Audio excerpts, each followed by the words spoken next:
wala talaga ako yung mga words. Ang nipis na talaga ay sobrang pixel na lang talaga. So, convertible mo muna siya bago i-apply sa JMCY na mascara. So, ayun pa.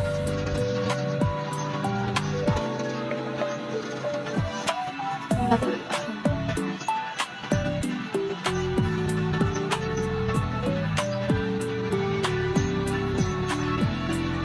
Ano siya? Nag-journal na. Hindi ko kaya naman na siya sa guys.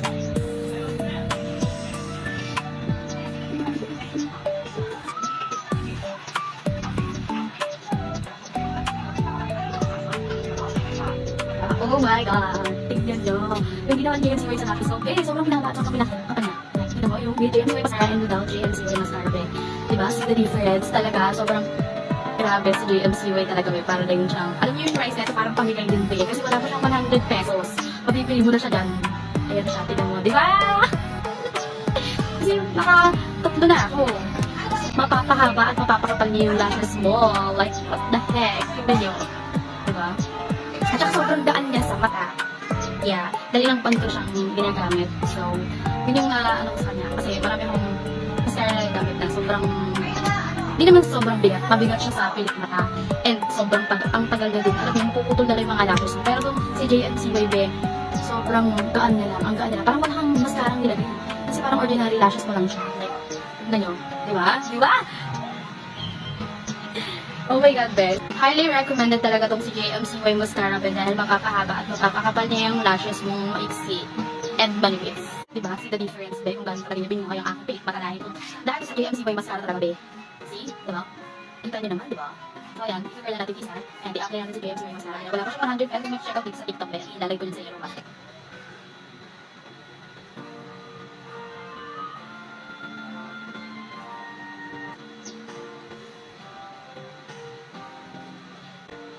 Ayan na siya. Mag-apply tayo ng JMCY Mascara. JMCY.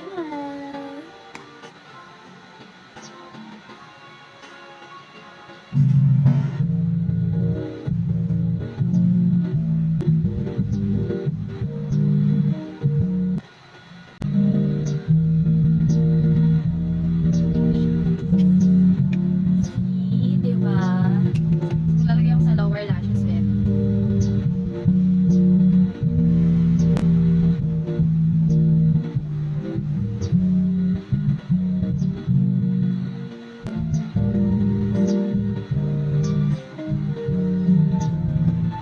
Tada! See the difference?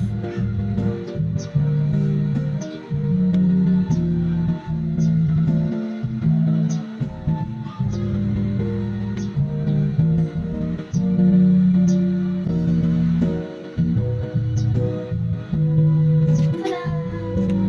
Ayun na siya. Ayun yung JMCY Mascara. Wala pang 100 pesos. Mag-check out sa TikTok.